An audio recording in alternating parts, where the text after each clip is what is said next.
Hello, everyone.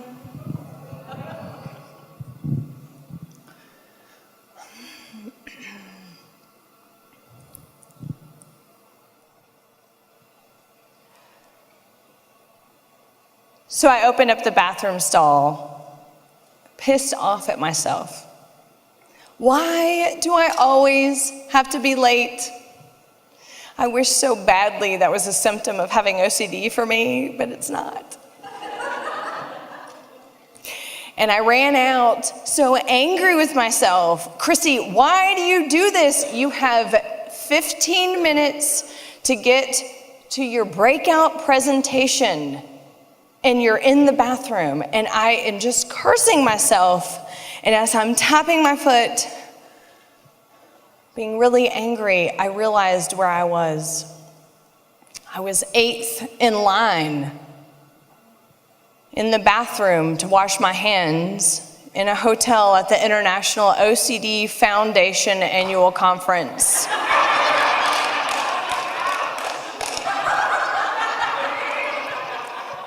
Normally, I don't like to stigmatize. I don't like to stereotype. But today, the stereotype was really messing things up for me. I had some time.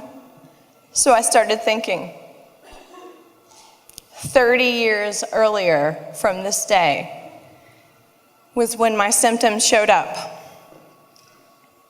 was when OCD became part of my world, part of my everyday, part of my every hour, my every minute. I was 8 years old.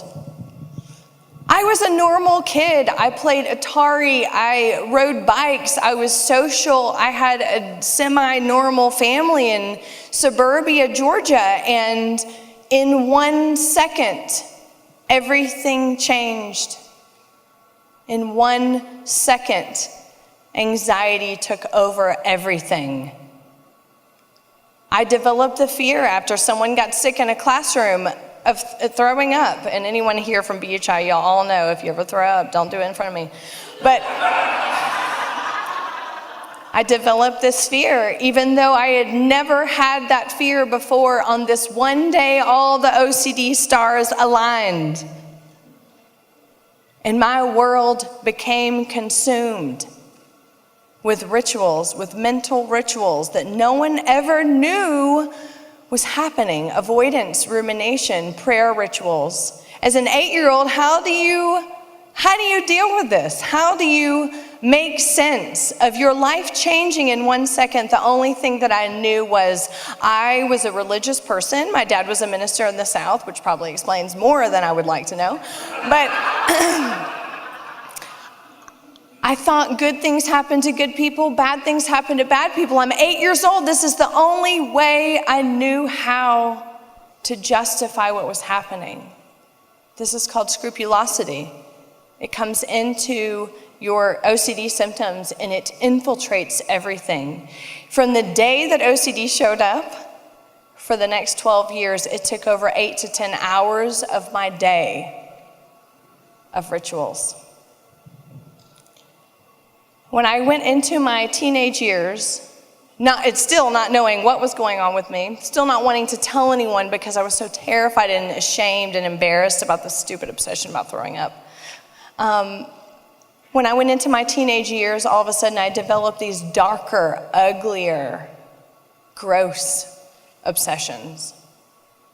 I have what's known as pure OCD, P-U-R-E, that's pure O, intrusive thoughts. And what I developed were sexual intrusive thoughts. Now, for many of you, you may think this, sexual intrusive thoughts? Oh, what a great life that would be. Okay, let me tell you. So I'm going to tell you what it would be like for you with sexual intrusive thoughts, and then what it would be like for someone with my type of OCD with sexual intrusive thoughts. For you, it might be like, oh, I want this like handsome, strapping, hunky man to come take me in his arms. And then for me, or someone with sexual intrusive thoughts, it would be like, oh my God, is that hunky man my dad? Yeah. For you, it may be, well, I just want a beast in the bedroom. I just want someone to roar. And then for someone with sexual intrusive thoughts over here like me, it would be like, oh my God, am I worried I want to have sex with an animal? Yeah. I know you're not laughing because you think it's weird, but it's true. Another one, and the last one, would be, oh, I just want some like hot, ripped guy who's tan, exotic, with a beard. Oh, that would be so awesome. And then with someone with my type of OCD over here, it would be like, I just saw Jesus over here on the cross, all ripped, with only a cloth covering. Am I attracted to him? You can laugh. It's not going to make you a heathen. This is the reality of sexual obsessions. They're not fun, and they would not be fun for you either if you had my type of OCD. This is what I developed when I was a teenager, and I was so ashamed. And given those examples, I hope that you know why. If you don't, we can talk afterwards. They were so shaming. And the truth is that I knew that there was something the same between the fear of throwing up and sexual obsessions. But you know what? I thought in my mind, there's no way this could be some sort of mental illness, even though I was experiencing depression for 12 years while I had this. There's no way, because you know what? I am not one of those people. I am not mentally ill. My family is not mentally ill. My people are not mentally ill. I am not one of them. So I ignored that piece of it and continued to believe that that there was something higher above that was responsible for what was going on in my head. So I weathered this for 12 years on my own. And when I was in college, all the while having this persona of, oh, life is great, life is beautiful. But I was so sick inside. When I was in college, my cousin died, which loss and change is a huge trigger for me, although I didn't know it at the time because I was not mentally ill. And when he died, I fell into a clinical depression. If any of you know what a clinical depression is, you understand what I'm talking about. I couldn't move, I couldn't breathe, I couldn't do anything, and my life fell apart. Still, I refused to get help. I was too embarrassed and ashamed. What kind of person has these horrible thoughts? What kind of person would think these things and be okay with saying them out loud? I would rather die. And that's what I chose. Suicide was my only option. I often say when I'm speaking about this publicly is I never wanted to die. I didn't want to die when I was suicidal. I wanted to live. But when you're suicidal and you are so numb to the point where you can't even feel fear, the only relief that you can feel is death. You just want the pain to stop. You don't think that you're worthy of life. You don't think you deserve to live anymore. And that's the place where I got when I was 21. I believe that a gruesome life, as of mine, apparently I'm offending everyone in the world with my horrible thoughts, don't want anyone to know, deserved a gruesome death. And so in my mind, the only rational solution was a horrible death. So I chose to stab myself in the stomach and lay in a creek bed for an hour, a frozen creek bed. The only thing that saved me was hypothermia. That's why I didn't bleed out. In that moment, it was the only time, ironically, I felt like I had control. I actually made a decision to die. I made a decision to kill myself, so I must have control over my brain, right? And as I laid there for almost an hour in hypothermia, I thought maybe there's another way. And I changed my mind, and I crawled to get help. And then I went to a psychiatric facility, which if any of you have ever experienced that, it's nothing to write home about. Literally, you do not want to write home about it. And while I was there, within the first few days, I was diagnosed with obsessive compulsive disorder, and I was baffled that I was mentally ill. And a funny thing happens, when you're suffering for 12 years in silence and in misery, you would think, diagnosis, yay, this is gonna be awesome. If you have a physical illness, heck yeah, let's go there. Well, two things happen when you get diagnosed with a mental illness, and I experienced these, and I've talked to many people that do as well. When I was diagnosed, I first felt a bit of relief, like, oh, okay, this isn't my fault. Oh, okay, none of this is real. But then the reality sets in, and you realize that nothing you've believed forever is truth, and it's all a lie. So the first of two things happen. Number one, you say a curse word. I chose to say fuck.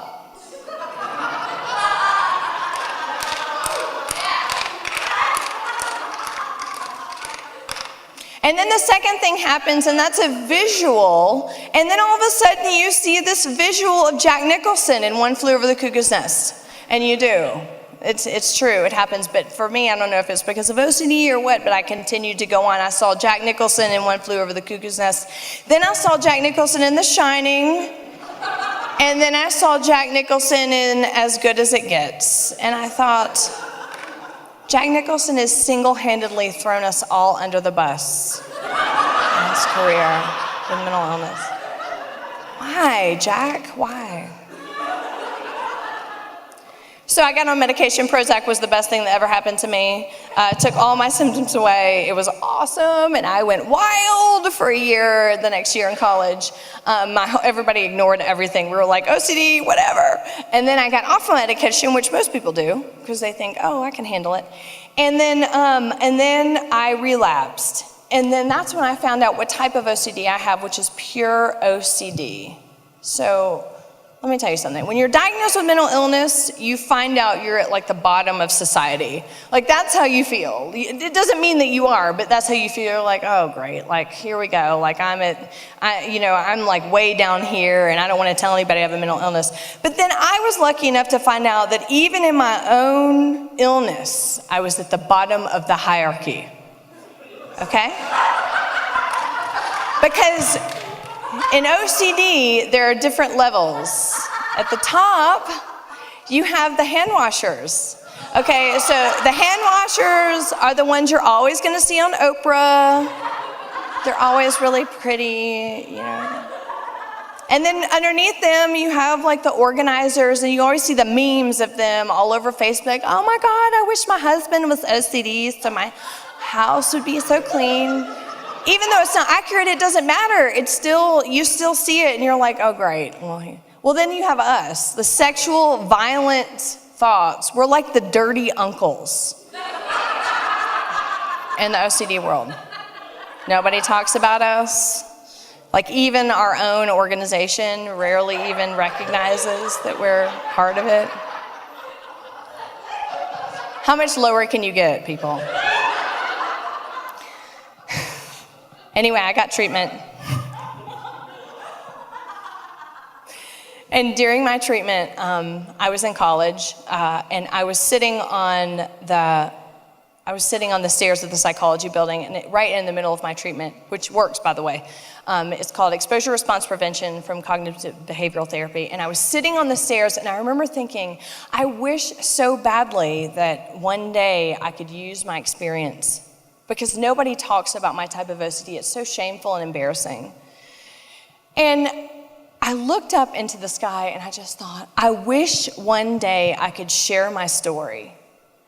And my mental illness, just slapped me back in the face and said, no, Chrissie, you'll never tell your story out loud, because nobody will believe you. Nobody will respect you. Everybody will reject you. And all of the negative that comes along with the stigma surrounding mental illness. And I agreed at that moment, and I said, okay, and fell into personal stigma. 18 years later, I remembered that moment on the stairs in the psychology building, in the bathroom, waiting for a sink to open up. And I chuckled for 2 reasons. Number one, I was watching all the hand washers and thinking, there has got to be a Purell sponsorship somewhere at this conference.